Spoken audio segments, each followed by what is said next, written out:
बच्चों, पिछली कक्षा में हमने देखा कि हमारा भारत पूरे एशिया महाद्वीप में एक विशिष्ट स्थान रखता है।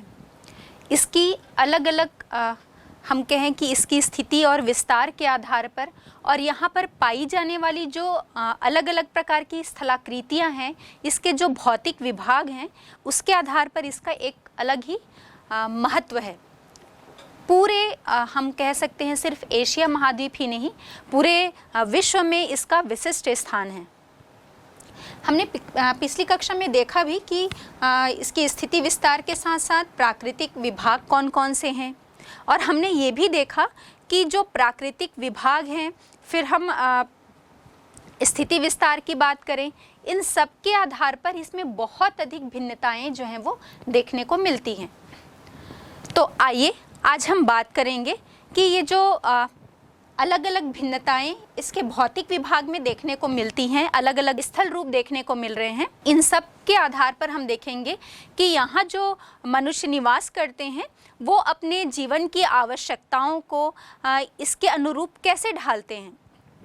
दूसरी चीज़ हम ये भी चर्चा करेंगे कि यहाँ पर रहने वाले जो निवासी हैं, चाहे वो हम पठार की बात कर लें या हम मैदान की बात कर लें या हम किसी पर्वतीय क्षेत्र की बात कर लें, तो इस आधार पर वो कौन से आर्थिक क्रियाकलाप करते हैं, कैसे अपने आवश्यकताओं की पूर्ति करते हैं, और कौन कौन से जो हम आर्थिक क्रियाकलाप की बात कर रहे हैं तो किस प्रकार के आर्थिक क्रियाकलाप वहाँ पर देखने को मिलेंगे, और ये कैसे उस भौतिक परिवेश के साथ अपना सामंजस्य जो है वो बिठाते हैं। ये सभी हमें जानना जरूरी है, क्योंकि अलग अलग भौतिक परिवेश में उनके आर्थिक क्रियाकलाप अलग होंगे, उनकी सामाजिक और सांस्कृतिक पहचान भी एक अलग ही प्रकार से होगी सभी भौतिक विभागों में निवास करने वाले लोगों की।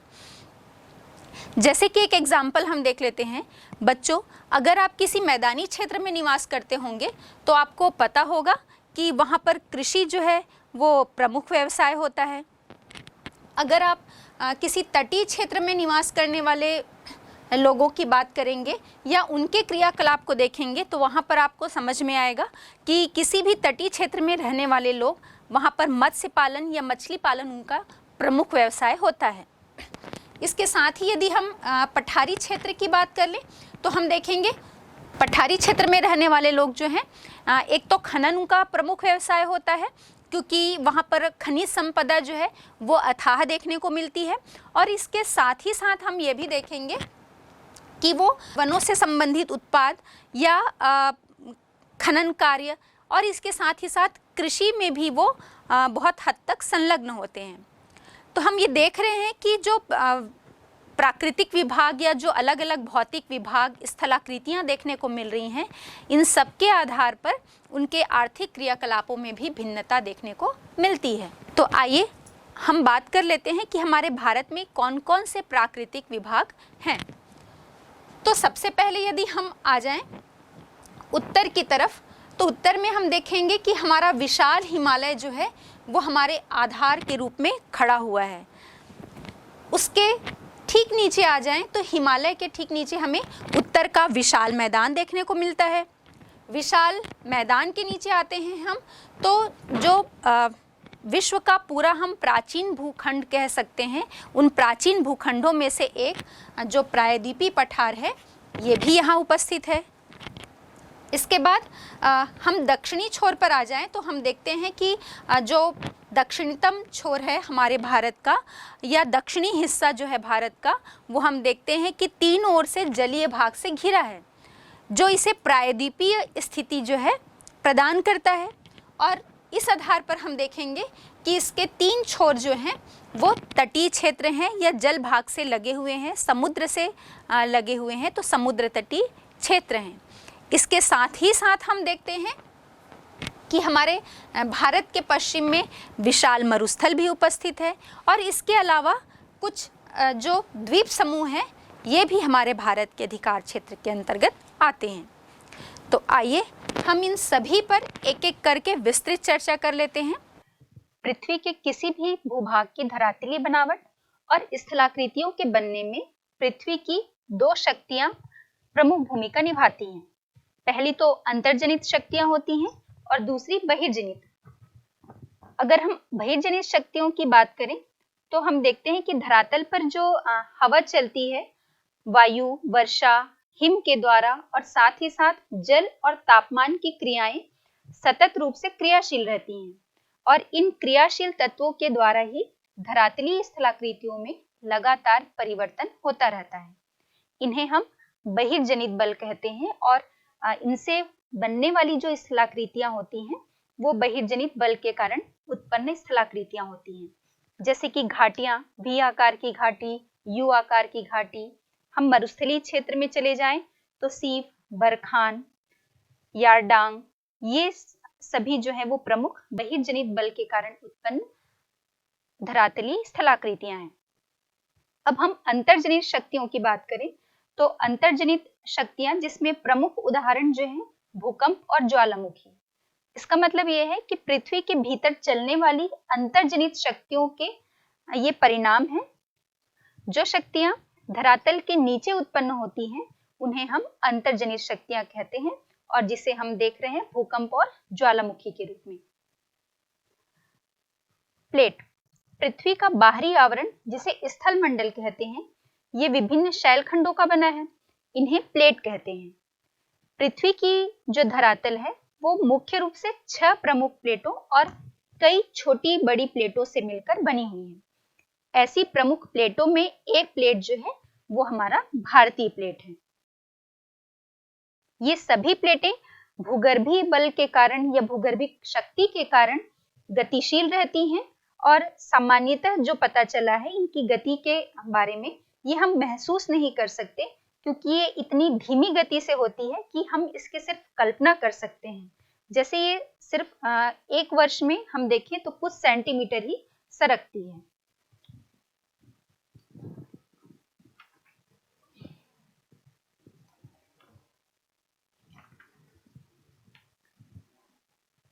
हिमालय पर्वत की उत्पत्ति। करोड़ों वर्ष पहले भारतीय प्लेट भूमध्य रेखा के दक्षिण में थी। ये आकार में काफी विशाल थी और ऑस्ट्रेलियन प्लेट जो अभी अलग एक भिन्न प्लेट है, ये भी इसी भारतीय प्लेट का एक हिस्सा थी। लेकिन यह प्लेट कई हिस्सों में टूट गई और ऑस्ट्रेलियन प्लेट दक्षिण पूर्व तथा इंडियन प्लेट उत्तर दिशा में खिसकने लगी और उत्तर में स्थित यूरोपियन प्लेट से जा टकराई। इन दोनों प्लेटों के बीच एक बहुत बड़ा सागर स्थित था जिसे टेथिस सागर कहा जाता है। टेथिस में दोनों प्लेटों पर बहने वाली नदियों के जो अवसाद लाए गए उनका जमाव बहुत लंबे समय तक होता रहा और सागर में जमा हो रहे अवसाद बहुत ज्यादा दबाव के कारण धीरे धीरे ऊपर उठने लगे और इस प्रकार से 5 करोड़ 50 लाख वर्ष पहले हिमालय पर्वतमाला की उत्पत्ति हुई और इसीलिए कहा जाता है कि हिमालय पर्वतमाला सबसे नवीन है, जबकि हमारी अरावली पर्वतमाला जो है, अरावली सबसे प्राचीन पर्वतमाला है। आज जिस स्थान पर हिमालय खड़ा है वहां करोड़ों साल पहले सागर की लहरें उठती थीं। इस तथ्य का प्रमाण यह है कि हिमालय के कुछ चट्टान आज भी, यदि हम आज भी हिमालय के कुछ चट्टानों में देखें तो यहाँ समुद्री जीवों के जीवाश्म मिलते हैं और ये पता चला है, वैज्ञानिकों का मानना है कि भारतीय प्लेट का खिसकना आज भी जारी है। तो सबसे पहले हम बात करते हैं जो हमारा हिमालय का पर्वतीय प्रदेश है या उत्तर का पर्वतीय प्रदेश, इस पर हम बात करते हैं।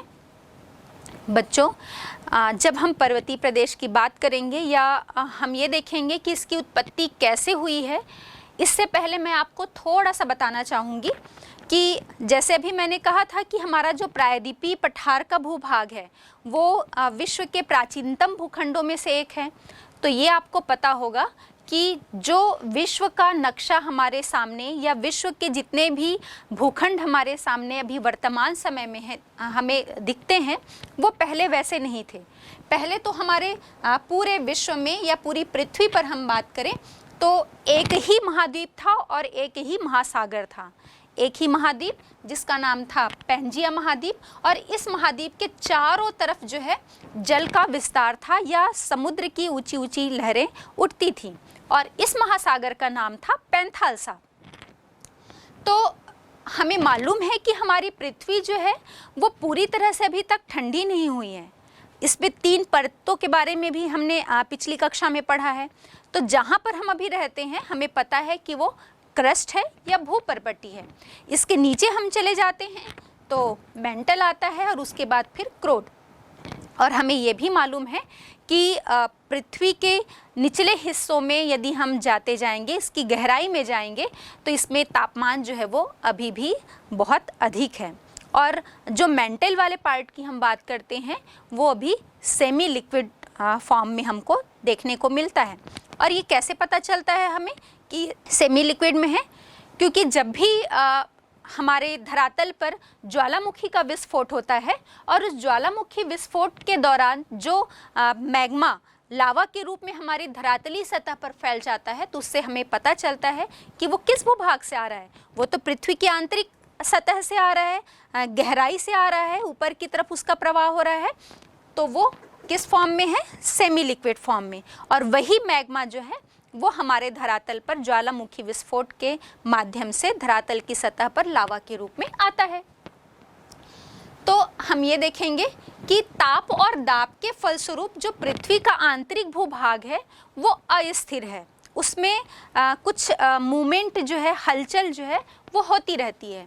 और इसी आधार पर ये तो प्रारंभिक अवस्था से ही ये क्रियाएं जो हैं वो चल रही हैं। तो जो पहले पैंजिया महाद्वीप था उसमें विखंडन हुआ पृथ्वी की भूगर्भिक हलचलों के फलस्वरूप, और ये जो पूरा एक महाद्वीप या एक स्थल भाग था वो 2 भागों में, 2 टुकड़ों में बट गया। उत्तर का भाग अंगारा लैंड और दक्षिण का भाग जो है वो गोंडवाना लैंड।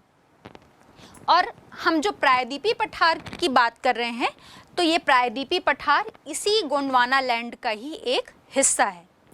उसके बाद फिर निरंतर समय के साथ साथ हम देखेंगे कि अंगारा लैंड और गोंडवाना लैंड का भी विभाजन हुआ, और अभी वर्तमान में जो ये हमारे पास महाद्वीप और महासागर नज़र आते हैं ये इस पैंजिया और पैंथालसा के विखंडन के फलस्वरूप ही नज़र आते हैं। बच्चों, इसी संदर्भ में हम एक छोटी सी चर्चा और करेंगे कि हिमालय का निर्माण कैसे हुआ। तो अभी तो हमने बात की कि प्राचीन समय में पृथ्वी की बनावट कैसी थी, उसमें किस टाइप से स्थल भाग और जलीय भाग देखने को मिल रहे थे। बच्चों, जिस क्रस्ट पर हम रहते हैं, या हम कहें कि पृथ्वी के जिस ऊपरी परत पर हम निवास करते हैं, जिसे हम भूपर्पटी या क्रस्ट के नाम से जानते हैं, और हम इसे लिथोस्फीयर भी कहते हैं, ये स्थल मंडल है। ये जो स्थल मंडल है, अभी जो मैंने बताया था, इस क्रस्ट के नीचे मेंटल की स्थिति है। तो इस स्थल मंडल में या लिथोस्फीयर में ही हमारे जितने भी महाद्वीप या महासागर हैं इनकी स्थिति देखने को मिलती है। और ये ठीक उसी प्रकार हम पहले मैं आपको ये बता दूं कि जितने भी महाद्वीप या महासागर हैं ये अलग अलग प्लेटों में हमको देखने को मिलते हैं। मतलब कई छोटी बड़ी प्लेटों से मिलकर ये बना हुआ है, ये पूरा एक भूभाग नहीं है। और इन प्लेटों के ऊपर ही ये प्लेट जो है वो लिथोस्फीयर में है, स्थल मंडल में है, और इन प्लेटों के ऊपर जो महाद्वीप और महासागर हैं उनकी स्थिति है। और ये जो प्लेटें हैं वो मेंटल पर, क्रस्ट के नीचे जो मेंटल की स्थिति है ये उस पर ठीक उसी प्रकार तैर रहे हैं जैसे आप किसी नाव को जल में तैरते हुए देखते होंगे। ठीक इसी प्रकार ये जो प्लेटें हैं, चाहे हम छोटी प्लेटों की बात करें या हम बड़ी प्लेटों की बात करें, ये प्लेटें भी मेंटल पर, क्योंकि मेंटल का फॉर्म कैसा है हमने बताया कि सेमी लिक्विड फॉर्म में है, ये उसमें ठीक उसी प्रकार एक नाव जैसे जल में तैरती है उसी प्रकार ये प्लेटें भी मेंटल में प्रवाहित हो रही हैं, गति कर रही हैं। अब आप कहेंगे कि जब इन प्लेटों में गति हो रही है और इन प्लेटों में ही हमारे महाद्वीप और महासागर हैं और उस महाद्वीप में हम रहते हैं, तो ये हमें महसूस क्यों नहीं होती? बच्चों, इसकी हम सिर्फ एक कल्पना कर सकते हैं, क्योंकि इसके प्रवाहित होने की दर जो है, या हम कहें इसके खिसकने की दर जो है, वो बहुत धीमी है। हम कह सकते हैं कि लगभग 1 वर्ष में कुछ सेंटीमीटर की दर से ये प्रवाहित होती है, जिसे हम महसूस नहीं कर सकते। अब ये प्लेटें हैं कितनी? तो हमारी पृथ्वी पर मुख्य रूप से 6 बड़ी प्लेटें हैं, और इसके अलावा और कई छोटी अन्य जो हैं वो छोटी प्लेटें हैं। अब हम ये देखते हैं कि सबसे पहले जो हमने बात की थी पैंजिया और पैंथालसा, फिर हमने देखा कि पैंजिया में विभंजन हुआ या उसका विखंडन हुआ और वो अंगारा लैंड और गोंडवाना लैंड में विभाजित हो गया। इसके बाद हम ये देखते हैं कि हम वर्तमान हमारा भारत का जो अस्तित्व है वो कैसे आया, या भारत में हिमालय का निर्माण कैसे हुआ। तो इस संदर्भ में मैं आपको बताना चाहूँगी कि पहले भारत जो है वो भूमध्य रेखा के दक्षिण में स्थित था, और ये आकार में हम कहें कि बहुत बड़ा था, या जो हम बात करते हैं इंडो ऑस्ट्रेलियन प्लेट, पहले ये इंडो ऑस्ट्रेलियन प्लेट के नाम से जाना जाता था। तो ये सबसे पहले मैं आपको बता दूं कि जब मैं इंडो ऑस्ट्रेलियन प्लेट या ऑस्ट्रेलियन प्लेट की बात कर रही हूँ, तो इस मानचित्र पर आप थोड़ा देखकर समझ लीजिए। जैसे जो मैंने कहा कि 6 प्रमुख रूप से बड़ी प्लेटें हैं, तो हम देख रहे हैं कि कुछ हिस्सा जैसे प्रशांत महासागरीय प्लेट, तो प्रशांत महासागर का जो हिस्सा है वो एक प्लेट के ऊपर स्थित है। फिर हम ऑस्ट्रेलियन प्लेट की बात कर रहे हैं। इसके बाद अफ्रीकन प्लेट, तो अफ्रीकन प्लेट में भी हम देख रहे हैं कि अफ्रीका महाद्वीप के साथ साथ कुछ हिस्सा अटलांटिक महासागर का भी आता है। तो ठीक ऐसे ही पहले जो भारत था ये इंडो ऑस्ट्रेलियन प्लेट का एक हिस्सा था, और ये काफ़ी बड़ी प्लेट थी ये, और ये भूमध्य रेखा के पहले दक्षिण में स्थित था। और अभी हम देख रहे हैं कि हमारा भारत भूमध्य रेखा के उत्तर में स्थित है। अब जैसे ही ये प्लेटें जो है, मैंने बताया था ना कि ये स्थिर नहीं है, इनमें मूवमेंट हो रहा है, ये गति कर रही हैं। तो ये सरकती हुई जो है इसमें विखंडन हुआ, विभाजन हुआ, और विभाजन के बाद फिर हम जो देखेंगे कि 2 हिस्से में ये टूट गई, और ऑस्ट्रेलियन प्लेट जो थी वो ऑस्ट्रेलियन प्लेट दक्षिण पूर्व की तरफ खिसक कर चली गई, दक्षिण पूर्व दिशा में खिसकने लगी, और जो इंडियन प्लेट थी वो उत्तर दिशा में खिसकने लगी, और उत्तर दिशा में खिसकने के साथ उत्तर में ही जो स्थित यूरोपियन प्लेट थी उससे ये जाकर टकरा गई। इन दोनों प्लेटों के बीच जो है, किनके बीच? यूरोपियन प्लेट और इंडियन प्लेट, इन दोनों के बीच में एक बड़ा सा जलीय भाग था जिसे टेथिस सागर के नाम से जाना जाता था। और जैसे ही ये इंडियन प्लेट मूव करती हुई, गतिशील होती हुई यूरोपियन प्लेट की तरफ आगे बढ़ती है, तो इस सागर में जितने भी जो अवसाद या निक्षेप थे, जो इन दोनों प्लेटों के नदियों या हिमानी वायु के द्वारा जो अवसाद जमा किए जाते रहते थे, वो अवसाद तो जमा हो ही रहे थे, लेकिन जैसे ही हम कहें कि ये दोनों प्लेटें एक दूसरे की तरफ गतिशील हुई, तो इस टेथिस सागर में दबाव पड़ने लगा, इसके अवसादों में दबाव पड़ा, और दबाव के फलस्वरूप हम देखेंगे कि इन अवसादों में वलन पड़ गए, और वलन पड़ने के फलस्वरूप आज जो हम वर्तमान स्थिति देख रहे हैं हिमालय पर्वत की, इसका परिणाम हिमालय पर्वत के रूप में हमें देखने को मिलता है, हिमालय पर्वत श्रेणी के रूप में। तो मुझे लगता है कि आपको समझ में आ गया होगा कि 2 प्लेटें आपस में आमने सामने मूव करती हुई जाकर टकराई, और इनके बीच में जो जलीय हिस्सा जिसे हम टेथिस सागर कह रहे थे, दोनों के आमने सामने खिसकने के कारण उस सागर के अवसाद में दबाव पड़ा, और दबाव के फलस्वरूप आप इमेजिन कीजिए ना, जब कोई 2 वस्तुएं आमने सामने खिसकेंगी, तो जो बीच में कोई वस्तु स्थित है या कोई चीज़, कोई पदार्थ है, तो वो तो पहले बहुत फ्रीली वहाँ पर अपनी जगह पर स्थित है, लेकिन अगर उसमें हम किसी 2 तरह से 2 दिशाओं से आमने सामने से हम दबाव डालेंगे तो उसमें क्या होगा, उस पदार्थ में दबाव के कारण संपीड़न की स्थिति होगी और उस संपीड़न के कारण उसमें वलन जो है वो पड़ जाएगा। और ठीक यही स्थिति टेथिस सागर के अवसादों में वलन पड़ने के कारण, और वलन किस लिए पड़ा, इंडियन प्लेट के उत्तर दिशा में खिसक कर यूरोपियन प्लेट की तरफ आगे बढ़ा और उससे टकराने से इस बीच के टेथिस सागर में वलन पड़े, और उस वलन का जो परिणाम है वो आज हमें वर्तमान में हिमालय पर्वत श्रेणी के रूप में देखने को मिलता है।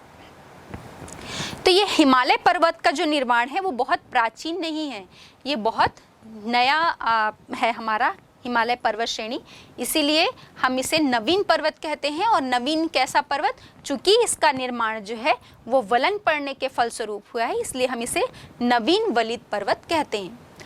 और यही जो हमारा अरावली है, अरावली पर्वत, हम पश्चिमी हिस्से में चले जाएं, उत्तर पश्चिम में, तो हम देखेंगे कि ये बहुत प्राचीन है, लेकिन हमारा जो हिमालय पर्वत श्रेणी है वो एक नवीन वलित पर्वत है।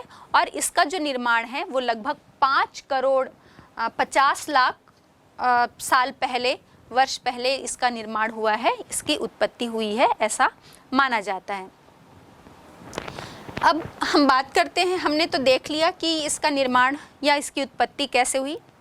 बच्चों, अब मैं आपको बता दूं कि भारतीय उपमहाद्वीप के इस प्राकृतिक स्वरूप, जिसे हम हिमालय पर्वत श्रेणी कह रहे हैं, यही हिमालय पर्वत नहीं, ये एक पर्वतों की श्रेणी है। श्रेणी मतलब कह सके कि श्रृंखला है ना, जो कि समानांतर, एक दूसरे के समानांतर जो है वो पश्चिम से पूर्व की तरफ फैली हुई है। आप मानचित्र में भी देख सकते हैं कि हमारे भारत के उत्तर में जो स्थित हिमालय है वो पश्चिम से पूर्व समानांतर पर्वत श्रेणियों के रूप में फैली हुई है। कोई एक पर्वत की चोटी ही नहीं है या एक पर्वत नहीं है, ये पर्वतों की श्रृंखला है, सीरीज है इसमें। तो कौन कौन से हैं, तो इसमें हमारा आता है पहला वृहद या महान हिमालय, या हम इसी को आंतरिक हिमालय या इसी को हिमाद्री के नाम से भी जाना जाता है। दूसरा हम बात करेंगे मध्य हिमालय या लघु हिमालय, और तीसरी इसकी जो श्रेणी है जिसे हम शिवालिक श्रेणी या बाह्य हिमालय के नाम से जानते हैं। और इसके ऊपर सबसे ऊपर में हम देखेंगे ट्रांस या तिब्बत हिमालय, चूँकि इसका बहुत सारा हिस्सा जो है वो तिब्बत में फैला हुआ है, इसलिए हम इसे ट्रांस या तिब्बत हिमालय के नाम से भी जानते हैं।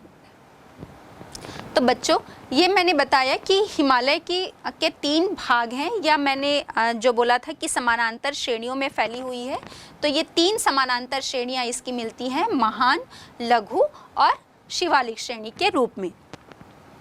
अब हिमालय के संदर्भ में हम कुछ बातें जो अभी हमने की भी हैं कि हिमालय जो है वो भारत के उत्तर में पश्चिम से पूर्व की तरफ फैला हुआ है। तो इसमें आपको ये भी समझ लेना चाहिए कि पश्चिम में सिंधु नदी के गार्ज से लेकर पूर्व में ब्रह्मपुत्र नदी के दिहांग गार्ज तक फैला हुआ है, और यहाँ से यहाँ तक इसकी जो लंबाई है वो लगभग 2400 किलोमीटर की लंबाई में ये फैली है, पश्चिम से पूर्व।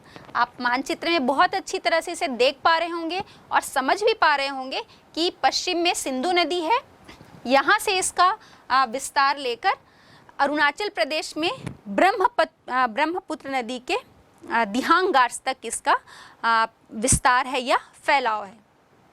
इसके बाद हम देखेंगे इसके उत्तर में तो तिब्बत का पठार है, विशाल तिब्बत का पठार है, और दक्षिण में हम देखते हैं उत्तर का विशाल मैदान है। पर्वत के बाद हमारे भारत के दूसरे प्राकृतिक स्वरूप उत्तर के विशाल मैदान की स्थिति है, जो कि हमारे हिमालय के दक्षिण में है। इसमें आप एक बात और देख पा रहे होंगे कि हिमालय पर्वत की जो चौड़ाई है वो पश्चिम में हमको अधिक देखने को मिलती है, और जैसे जैसे ये पूर्व की तरफ बढ़ती है तो पूर्व में ये सक्रिय होती जाती है। पश्चिम में हम देख रहे हैं कश्मीर के पास ये लगभग 400 किलोमीटर चौड़ी है, लेकिन जैसे ही अरुणाचल प्रदेश तक ये पहुंचती है तो इसकी चौड़ाई घटकर लगभग 150 किलोमीटर रह जाती है। पूरा हिमालय जो है वो लगभग 5 लाख वर्ग किलोमीटर क्षेत्र में फैला हुआ है या इसका विस्तार है। आइए अब हमने जो इसकी समानांतर श्रेणियों की बात की थी या भारत हिमालय के प्रमुख वर्गीकरण की जो बात की थी उस पर भी हम बात कर लेते हैं और उसकी विशेषताओं के बारे में समझ लेते हैं। पहला हम देखते हैं वृहद या आंतरिक हिमालय। ये हिमालय की ये सबसे ऊपरी श्रृंखला है हम देखें, और ये सबसे ऊंची भी है और साथ ही साथ दुर्गम है, क्योंकि इसमें सबसे पहले इसी श्रृंखला का हिमालय की जब उत्पत्ति हुई तो उस दौरान सबसे पहले इसी श्रृंखला का महान हिमालय का निर्माण हुआ है, इसलिए इसकी ऊंचाई भी जो है वो सबसे अधिक है। आप कल्पना कर सकते हैं कि जब दो चीज़ें यूरोपियन प्लेट और इंडियन प्लेट टकरा रही है, तो इंडियन प्लेट जैसे ही आगे बढ़ के यूरोपियन प्लेट से टकराई है तो सबसे पहले धक्का उसे वहाँ पर लगा है। तो जो सबसे पहले उसमें फोर्स के साथ, दबाव के साथ जो धक्का लगा, तो उसका वो पार्ट जो है वो उठकर सबसे ऊपर आ गया, जिसे हम महान हिमालय के नाम से जानते हैं। हिमालय की श्रृंखला को हम हिमाद्री भी कहते हैं, और हिमाद्री इसलिए कहते हैं, प्राचीन ग्रंथों में भी हमें हिमाद्री के नाम से इसका वर्णन मिलता है, और वो इसलिए कहते हैं क्योंकि हमने अभी कहा ना भाई कि इसकी ऊंचाई सबसे अधिक है हिमालय की श्रृंखलाओं में, और इसके कारण ये हमेशा बर्फ़ से ढका हुआ रहता है, और बर्फ़ से ढके रहने के कारण हम इसे हिमाद्री के नाम से भी जानते हैं। यहाँ विश्व की सबसे जो ऊंची चोटियाँ हैं, हम यदि पूरे विश्व में बात कर लें कि सबसे ऊंची चोटियाँ जो 14 सबसे ऊंची चोटियाँ हैं, तो उसमें से 9 चोटियाँ जो हैं वो इसी महान हिमालय में ही हमको देखने को मिलती है। तो आप मानचित्र पर इसे देखकर थोड़ा समझ भी सकते हैं। आपको बच्चों पता होगा विश्व की सबसे ऊंची पर्वत चोटी कौन सी है? बहुत अच्छे से जान रहे होंगे आप, माउंट एवरेस्ट। तो ये माउंट एवरेस्ट की जो स्थिति है वो इसी महान हिमालय में मिलती है, और इसकी ऊंचाई है 8,848 मीटर।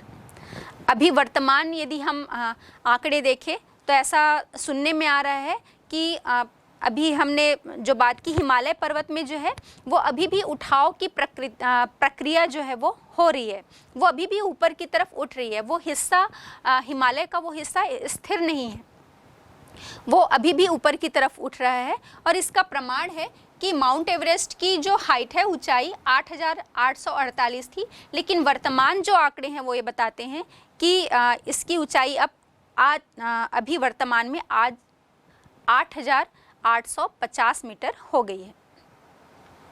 इसके बाद हम देखते हैं कंचनजंगा, और ये 8,548 मीटर ऊंची है।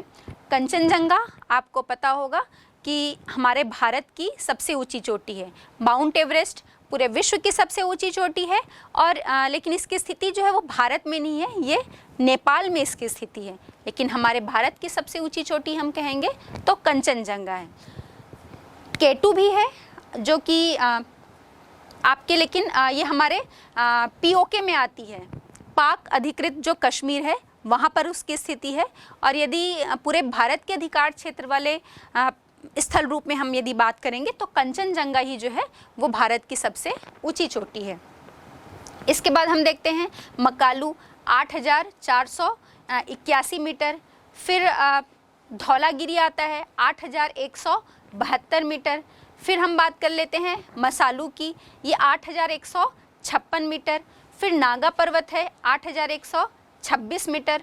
अन्नपूर्णा की ऊंचाई है 8,078 मीटर। फिर नंदा देवी है 7,817 मीटर। और इसके बाद फिर भारत का जो एकदम पश्चिमतम छोर है, जिसे हम अरुणाचल प्रदेश कह रहे हैं, वहाँ पर जहाँ से ब्रह्मपुत्र नदी जो है वो यू टर्न लेती है, वहाँ पर एक पर्वत चोटी है जिसे हम नामचा बरवा कहते हैं। इसकी ऊंचाई जो है वो 7,756 मीटर है, और नामचा पर्वत के पास से ही ब्रह्मपुत्र नदी जो है वो यू टर्न लेती है और दक्षिण की तरफ मुड़ जाती है। हम देखेंगे कि महान हिमालय की जो प्रवृत्ति है या जो इसकी बनावट है, इसकी प्रकृति, वो असममित है। मतलब समान ढाल हमको सममित और असममित कहने से आपको समझ में आ रहा होगा, असमान है। मतलब यदि हम इसके महान हिमालय के दक्षिण की तरफ आते हैं तो हम देखेंगे कि इसमें खड़ा ढाल है, लेकिन चूंकि अभी हमने कहा था कि इसके उत्तर में तिब्बत का पठार है, तो ऊपर में तिब्बत के पठार वाली स्थिति है, तो उसके कारण वहाँ पर ढाल जो है वो एक जेंटल स्लोप की तरह हो जाता है। लेकिन यहाँ पर बहुत ज़्यादा स्टीप स्लोप है दक्षिण की तरफ। इसके बाद महान हिमालय की जो संरचना है यह किन चट्टानों से बना है, तो हम देखेंगे इसके क्रोड में ग्रेनाइट चट्टान जो है इसकी प्रमुखता देखने को मिलती है, या ग्रेनाइट चट्टानों से ये बना हुआ है। इसके बाद हम दूसरे विभाजन पर आ जाते हैं, जिसे हम लघु हिमालय या मध्य हिमालय भी कहते हैं। ये महान हिमालय के नीचे ठीक पश्चिम से पूर्व की तरफ ही समानांतर श्रेणी के रूप में लघु या मध्य हिमालय भी फैला हुआ है, और इसे हिमाचल हिमालय के नाम से भी हम जानते हैं। इसका जो निर्माण है मतलब किन चट्टानों की प्रधानता है लघु हिमालय या मध्य हिमालय में, तो हम देखेंगे कि इस हिमालय का जो निर्माण है यह हिमालय की इस पर्वत श्रेणी के निर्माण में बहुत ज़्यादा संपीड़ित या हम कहें कि रूपांतरित चट्टानों से इस श्रेणी का निर्माण हुआ है। अब ऊंचाई हम देख लेते हैं, तो हमने देखा था महान हिमालय जो है ये सबसे ऊंचा है, और उसकी जो औसत ऊंचाई है वो हमने देखी थी कि लगभग 6100 मीटर थी। लेकिन लघु या मध्य हिमालय जो है वो महान हिमालय से थोड़ा सा इसकी ऊंचाई अब और कम हो जाएगी, और हम देखेंगे कि 3700 से 4500 मीटर जो है वो इसकी औसत ऊंचाई है। औसत चौड़ाई की हम बात करें तो ये 50 मीटर है। बच्चों, हिमालय की ये पर्वत श्रेणी जो है वो कई प्रमुख श्रृंखलाओं में विभाजित है। इन श्रृंखलाओं में ही हम देखेंगे सबसे प्रमुख जो है वो पीर पंजाल श्रेणी। पीर पंजाल श्रेणी जो है यहाँ की एक प्रमुख श्रृंखला है, और इस मानचित्र में आप देख भी पा रहे होंगे। और इसके अलावा धौलाधार उसके नीचे, और ठीक उसके फिर दाएं से हम देख रहे हैं महाभारत श्रृंखला जो है वो हमको देखने को मिल रही है बच्चों। और इसी श्रेणी में पीर पंजाल और महान हिमालय के मध्य हमको कश्मीर घाटी देखने को मिलती है। कश्मीर से तो आप सभी परिचित हैं, क्योंकि ये सिर्फ भारत का ही नहीं, इसे हम पूरी धरती का स्वर्ग के नाम से जानते हैं। इतनी अधिक खूबसूरत, और वहाँ जाएं तो हमें ऐसा लगता है वाकई में हम किसी स्वर्ग में पहुँच गए हों। और इससे आप एक पिक्चर से देख भी पा रहे होंगे और बहुत अच्छी तरह से समझ भी पा रहे होंगे कि कश्मीर घाटी जो है वो कैसी दिखती है। तो इसके अलावा ये तो हो गई कश्मीर में इसकी स्थिति, पीर पंजाल और महान हिमालय के बीच कश्मीर घाटी मिलती है। और इसके अलावा हिमाचल में हम देखेंगे कि कांगड़ा और कुल्लू घाटी, ऐसे ही कई घाटियों की स्थिति हमें यहाँ पर देखने को मिलती है। अब पूरे इस क्षेत्र को हम पहाड़ी नगरों के नाम से भी जानते हैं। पहाड़ी नगरों के नाम से यहीं पर हमको मसूरी की स्थिति मिलती है। मसूरी, जिसे हम पर्वतों की रानी के नाम से भी जानते हैं।